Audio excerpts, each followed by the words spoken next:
बोलिए श्री भक्तवत्सल भगवान की जय। आज मैं आप सभी लोगों को एक ऐसे भगवान के महान भक्त की कथा कीर्ति सुनाऊंगा जिनके साथ भगवान ने बड़ी आश्चर्य भरी लीला करी। आपको भी बड़ा आनंद आएगा। भगवान जमीन के नीचे ही प्रकट हो गए।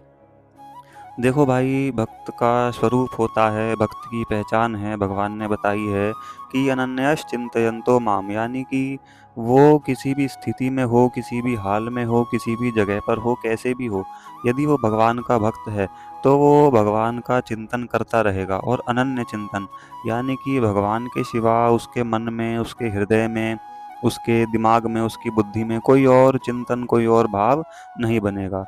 तो यही भगवान के प्रिय भक्त की, सच्चे भक्त की पहचान है। ऐसा भगवान का जो भक्त है वो हमेशा खुद तो भगवान का नाम गुणगान गाता रहता ही है, किया करता रहता ही है, और लोगों को भी, जगत में सभी को पावन करता रहता है। खुद तो इस भवसागर से तर जाता ही है, और जो उसके संपर्क में जितने भी मनुष्य जन आते हैं उन सब लोगों को भी वह तारता रहता है। तो अब देखो, राजपूताना के किसी गांव में एक भगवान के बड़े महान भक्त हुए जिनका नाम था कुबा जी। अब कुबा जी जाति के कुम्हार थे। कुम्हार थे तो इनका पुश्तैनी पेशा, काम धंधा था मिट्टी के बर्तन बनाना। अब इनकी एक बड़ी धर्मशील पत्नी देवी थी जिनका नाम था पुरी। अब इन भक्तराज का एक नियम था कि एक दिन में केवल एक मिट्टी का बर्तन बनाएंगे और उसको बेचेंगे, और जितना भी उससे धन आएगा उसी से अपना जो है निर्वाह करेंगे पूरे दिन का। तो महीने भर में हो गए 30 बर्तन। तो ये केवल पूरे महीने में 30 बर्तन ही बनाते थे, और जितना भी उन 30 बर्तनों से इनको मतलब धन आता था उसी से अपना पूरा जीवन निर्वाह करते थे। अब उस जीवन निर्वाह में क्या क्या था कि इनका खुद का भी, मतलब दोनों पति पत्नी का राशन पानी और अपना ये जीवन निर्वाह का सामान, और फिर जब भक्त थे भगवान के तो प्राय इनके घर पे संतजन आते रहते थे, साधुजन, उनकी भी अतिथि सेवा पूरी करना उसी धन से। अब जब रोज का एक ही बर्तन बनाते थे और काम इतना, मतलब भगवान की सेवा इतनी हो जाती थी, तो इनके घर में क्या था कि धन की कमी ही रहती थी। अन्न वस्त्र की भी ज़्यादातर थोड़ी कमी ही रहती थी। लेकिन इनके हृदय में कोई इतनी इस बात की कोई चिंता नहीं थी, परवाह नहीं थी। देखो, भगवान के भक्त की एक और पहचान है कि कितनी ही बड़ी विपत्ति या परेशानी उस पर आ जाए, टूट पड़े, कुछ भी हो जाए, वो एक तो निश्चिंत रहता है क्योंकि भगवान का बल भरोसा अपने हृदय में रखता है। तो बाकी ये जब पूरे दिन में केवल एक ही बर्तन बनाते तो दिन में बच जाता था। बाकी सारे समय क्या करते, भगवान का गुणगान करते, नाम कीर्तन करते, नाम के स्मरण में अपना पूरा समय लगाते, सदैव ही भगवान के आनंद में मग्न रहते और भगवान का निष्काम भजन किया करते थे। और इतने पवित्र और इतने सुखी, इतने संतुष्ट थे कि जो भी अतिथि या जो भी साधुजन, संतजन, भक्तजन इनका अन्न खाता था या और भी कोई खाता था, वो भी और ज़्यादा भगवान का भक्त बन जाता था। जो भगवान को नहीं मानते थे वो भगवान के भक्त बन जाते थे, और जो भगवान को मानते थे उनके हृदय में और ज़्यादा भगवान की भक्ति प्रकट हो जाती थी। क्यों ना हो भाई, ये भगवान के महान भक्त हैं, इनके संपर्क में आने वाला तो ऐसा ही होगा। अब क्या हुआ कि देखो, भक्त वत्सल भगवान जिन भक्त के द्वारा अपनी लीला दिखाना चाहते हैं, भक्ति का प्रचार करवाना चाहते हैं, तो उनके साथ भगवान अपनी लीला खेलते हैं। तो ऐसे ही एक लीला भगवान ने इनके साथ भी करी। एक बार क्या हुआ कि 200 साधुओं का एक पूरी टोली भजन कीर्तन करती हुई कुबा जी के गांव में पहुंची। अब साधुओं को तो कुछ पता नहीं था, वे तो केवल गांव में पहुंचे। उन साधुओं ने, जो भी लोग उस गांव में उनको मिले, उन सभी से पूछा कि भैया, हमारी मंडली पूरी भूखी है, कोई उदार सज्जन हो तो हम लोगों को जो भोजन करा दे या हमें भोजन का सामान दे दे, तो आप हमें उनका पता बता दो, आपका बड़ा उपकार हो। अब गांव में सेठ साहूकार तो बहुत से थे, लेकिन किसी ने भी किसी रईस सेठ का पता नहीं बताया, बल्कि कुबा जी का नाम बता दिया। और जबकि सभी को पता था कि कुबा जी के यहाँ इतनी व्यवस्था नहीं है, उनका खुद का ही बड़ी मुश्किल से हो पाता है, उनका नियम भी सभी को पता था कि वे महीने में केवल 30 ही बर्तन बनाएंगे। तो अब बाकी 200, भैया ये 200 साधु हैं, इनका हिसाब किताब कैसे बनेगा। लेकिन फिर भी सभी गांव वालों ने कुबा जी का नाम बता दिया। अब होना क्या था, साधु मंडली जो है कुबा जी के घर पहुंची और वहां जाकर के उन्होंने भगवान के नाम की बड़ी जोर से ध्वनि की, यानी कि भगवान के नाम का उच्चारण किया। अब भगवान के प्यारे नाम को सुन करके कुबा जी का शरीर एकदम पुलकित हो गया। नाम सुनते ही उनके मतलब आंखों से आंसू गिरने लगे। वे दौड़ करके बाहर आए और देखा तो एकदम हृदय में आनंद छा गया। साधु मंडली को देख करके उनका हृदय एकदम द्रवित हो गया, क्योंकि बिनु हरि कृपा मिल ही नहीं संता। यदि हमारे जीवन में संत हैं, भगवान के भक्त हैं, तो ज़रूर कहीं ना कहीं भगवान की कृपा है, भगवान की हमारे ऊपर नज़र है, तभी ऐसा हुआ है। नहीं तो भगवान के जो सच्चे भक्त हैं, प्रेमी जन हैं, वो भगवान की कृपा के हमें नहीं मिल सकते, हमारे जीवन में उनका आगमन नहीं हो सकता। तो कुबा जी ने उन सभी को साष्टांग प्रणाम किया, दंडवत किया और कहा कि प्रभु, आज मेरा बड़ा भाग्य है जो आप सब भगवत स्वरूपों के मुझको दर्शन हुए। आपकी मैं क्या सेवा कर सकता हूँ, वह आज्ञा दीजिए। अब वह साधुओं के प्रधान जो थे, साधुओं की टोली तो इसी इसी उसमें थी कि भैया हमें कोई भोजन करा दे। तो सभी ने कहा कि महाराज, हम सब बड़े भूखे हैं, तो आप थोड़ा शीघ्र से हमारे सामान का प्रबंध कर दीजिए या फिर हम सभी को भोजन करा दीजिए। अब कुबा जी ने उनसे तो कुछ नहीं कहा, लेकिन बड़े आनंद के साथ उनकी आज्ञा को मान लिया। अब घर में अंदर जाकर के देखा तो खुद के लिए ही अन्न कम पड़ रहा था। 200 आदमियों को कहाँ से खिलाएंगे। अब देखो, भक्त की एक और पहचान है कि कितनी ही बड़ी से बड़ी विपत्ति उसके सिर पर आकर के गिर जाए। इसीलिए मैंने शुरुआत में बोला कि अनन्यश चिंतयन्तो माम। यहाँ पे अनन्य शब्द की बड़ी महत्ता है। वो कहीं और नहीं भागता। जो भक्त होगा, जो भगवान से प्रेम करता होगा, वो कितनी ही मुश्किल में फंस जाए, अंदर ही अंदर भगवान का चिंतन करेगा, भगवान से प्रार्थना करेगा। ऐसा ही नरसिंह जी के साथ भी हुआ था। जब उनको भात देना था तो उनकी भी यही स्थिति थी कि उनके खुद के लिए भी खाना पीना पूरा नहीं पड़ता था और उनको देना था पूरे गांव का भात। तो वहाँ पर भी उन्होंने भगवान श्री कृष्ण जी का स्मरण किया और भगवान ने उनकी लाज बचाई। सभी को कथा पता है। और ऐसा ही यहाँ पर भी हुआ। तो कुबा जी ने क्या किया, मन ही मन भगवान को याद किया। तब वे उनके अंदर प्रेरणा हुई। एक गांव के ही मतलब बड़े सेठ के पास वे जाकर के कहने लगे, कुबा जी गए, बोले साहब, मेरे घर में क्या है कि 200 महात्मा आए हैं, अतिथि आए हैं, उनको खाने का सामान देना है। सामान की कीमत जो भी होगी मैं आपको बाद में धीरे धीरे करके लौटा दूंगा।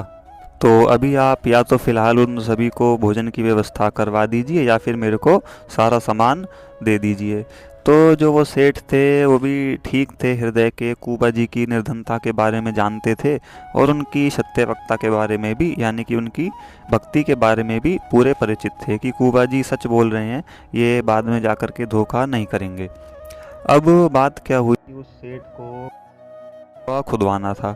अब उस सेठ ने कहा कि ठीक है, मैं तुम्हें सारा खाने का सामान कर व्यवस्था करवा देता हूँ, लेकिन एक शर्त है कि तुम कोई कीमत मत देना।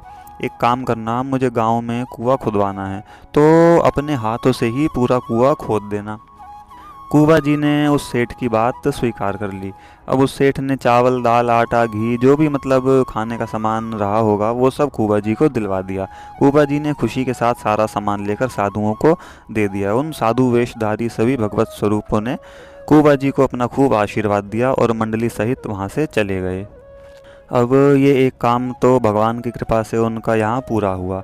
अब साधुओं के जाते ही अगले दिन से अपनी बात के पक्के कुबा जी, भाई देखो, भगवान के भक्त हैं, झूठ कैसे बोलते, या जो बोल दिया है उसको करते कैसे नहीं। अपनी पत्नी देवी को उन्होंने पूरी बात बताई तो वे बोली कि फिर हम भी साथ चलेंगे। तो दोनों पति पत्नी, कुबा जी और उनकी पत्नी पुरी देवी, दोनों ने सेठ के यहाँ जा कर के कुआं खोदने का काम शुरू किया। अब कुबा जी जो हैं वो कुआं खोदते जाते और उनकी पत्नी देवी जो है मिट्टी बाहर फेंकती जाती और भगवान के नाम की ध्वनि निरंतर करते रहते। देखो, जिसको भगवान से थोड़ी सी भी लगन हो जाए या जिसकी नाम में महत्ता हो जाए, नाम में जो है महत्व बुद्धि हो जाए, वो संसारिक काम करते हुए भी, अपने कर्म कर्तव्य पूरे करते हुए भी भगवान का नाम निरंतर लेता रहता है। और गृहस्थ में भगवान की प्राप्ति का सबसे सरल उपाय, साधन ही यही है। भाई देखो, हम गृहस्थ में हैं तो घर परिवार के सारे काम काज होते हैं। कहाँ हमें समय मिलेगा कि हम कोई हवन कर पाएँ, कोई साधन कर पाएँ, कोई और अनुष्ठान कर पाएँ। तो सबसे सरल और सबसे बढ़िया उपाय ये है कि अपना काम पूरा करते रहो और बीच बीच में भगवान का नाम लेते रहो। यही सच्चे भक्त की पहचान है। तो दोनों पति पत्नी ऐसा ही करते। अब बहुत दिनों तक इसी प्रकार करते रहे, कुआं खोदते रहे। अब एक दिन अंत में क्या हुआ, कुएं में से जल निकल आया। जल बहुत ही मीठा था, परंतु बात क्या थी कि नीचे बालू बहुत ज़्यादा होने के कारण ऊपर की जो ज़मीन थी उसको कोई सहारा नहीं रह गया। अब इससे एक दिन अगले दिन जब कुबा जी नीचे उतरकर कुछ काम कर रहे थे तो अचानक ऊपर की सारी मिट्टी जो है धंस करके उनके ऊपर गिर पड़ी। अब उनकी पत्नी देवी तो थोड़ी दूर थी, मिट्टी बाहर कर रही थी, लेकिन कुबा जी जो है मिट्टी के नीचे दब गए। अब उनकी पत्नी देवी बहुत ज़ोर से रोने लगी। हल्ला गुल्ला मचा भैया, सब शोर सुन करके गांव वाले और वो सेठ भी उनके साथ में वहाँ आ पहुँचे। अब देखा तो पूरी देवी दूर खड़ी हैं, रो रही हैं खूब, और कुआं जो खुदा था वो बंद हो चुका है, ज़मीन एकदम फ्लैट हो चुकी है, और पता चला कि कुबा जी उस मिट्टी के नीचे दब गए हैं। अब इतने दिन से जो मिट्टी निकाली थी उसको निकालना कोई एक दिन का काम थोड़ी है। तब तक तो सांस रुक करके कुबा जी मर ही जाएंगे, सभी को पता था। और निश्चित ही है यदि ऐसा होगा। आजकल के टाइम पे तो मशीनों से काम जल्दी जल्दी हो जाता है, पुराने समय में तो ये सब काम हाथों से ही करते थे। और यदि मिट्टी के नीचे कोई दब गया हो, उसे बचाना हो, तो जल्दी से ही 5-7 मिनट 10 मिनट मान लो, उतनी जल्दी में ही काम पूरा करना पड़ेगा। लेकिन कई दिनों का वो काम था, तो सभी ने यह सोचा कि अब तो कुबा जी गए।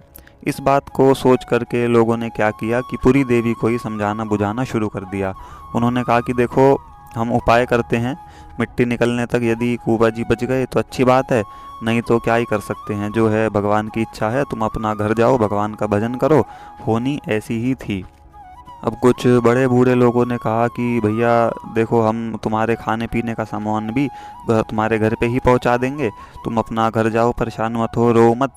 लेकिन जो पतिव्रता होती है, जो सती स्त्री होती है, उसका दुख इन सब बातों से कैसे मिट सकता है। वे रोती रहीं, भगवान को याद करती रहीं, और क्या ही कर सकती थीं। और देखो, जगत संसार में हमारे आसपास कई तरह के लोग होते हैं, किन्हीं को हमारा स्वभाव अच्छा लगता है, किन्हीं को नहीं लगता। तो अब इतनी भीड़ में से ही कोई कुछ कह रहा था, कोई कुछ कह रहा था। कोई बोला कि वे तो भगवान के बड़े भक्त थे, उन पर भगवान इतना गुस्सा क्यों हुए। किसी ने कहा कि यह तो होना ही था, उसका प्रारब्ध था। और कोई बोला कि ज़रूरत क्या थी उन्हें इतने साधुओं की वो करने की।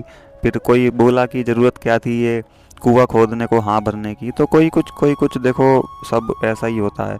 कोई हमें पसंद करता है और कोई नहीं पसंद करता। लेकिन भक्ति मार्ग में हमारा दृढ़ निश्चय होना चाहिए कि कोई कुछ भी कहे, कोई हमारी तारीफ करे या कोई हमारी बुराई करे, हमें केवल सीधे भगवान को लक्ष्य बनाना है और भगवान तक पहुंचना है, सबकी बातें अनसुनी करते हुए और किसी को भी दुख ना पहुंचाते हुए। तो फिर अंत में क्या हुआ कि पूरी देवी को जो है सभी बड़े बूढ़े लोग कुबा जी के घर पे पहुंचा आए और वहीं पर के उनको छोड़ आए और फिर उसी जगह पर आ गए। अब कौन किसको याद रखता है, लोग यहाँ पर भगवान को नहीं ध्यान रखते, भगवान का नाम नहीं लेते, तो किसकी कौन मदद कर रहा है। तो गांव के लोग इस दुर्घटना को भूल गए और कुबा जी वहीं मिट्टी के नीचे ही दबे रह गए। अब समय बीता, महीने 2 महीने 3 महीने 6 महीने साल भर, सभी ने अब यही सोचा कि भैया जो यदि बचते तो 1-2 दिन में ही बचाए जा सकते थे। अब कहाँ कुबा जी बचने वाले हैं, अब तो वे मिट्टी के वहीं नीचे दफन हो गए और मर गए। तो साल भर बीत गया, सभी को लगा कि कुबा जी अब नहीं रहे। तो अचानक से एक दिन क्या हुआ कि बाहर से कुछ यात्री उस गांव में आए और रात हो जाने से उन लोगों ने वहीं पर डेरा लगा लिया इत्तेफाक से। जहाँ पर कुबा जी वो कुआं खोद रहे थे, वो कुआं था उस कुएं के ऊपर ही। अब रात को उन्हें अचानक से क्या हुआ, वे रात को रुके तो ज़मीन के अंदर से ही, जहाँ पर वो कुआं था बिल्कुल उसी के ऊपर उन्होंने डेरा अपना लगाया था, अंदर से सुना तो करताल, मृदंग, मंजीरे, वीणा के साथ साथ भगवान के नाम कीर्तन की ध्वनि सुनाई दे रही थी। अब सभी के सभी बड़े आश्चर्य में डूब गए। अब भैया ऐसा होना ही था, यदि हमारे साथ ऐसा हो तो कैसा लगेगा। कि जमीन के नीचे से भगवान का कीर्तन सुनाई दे रहा है।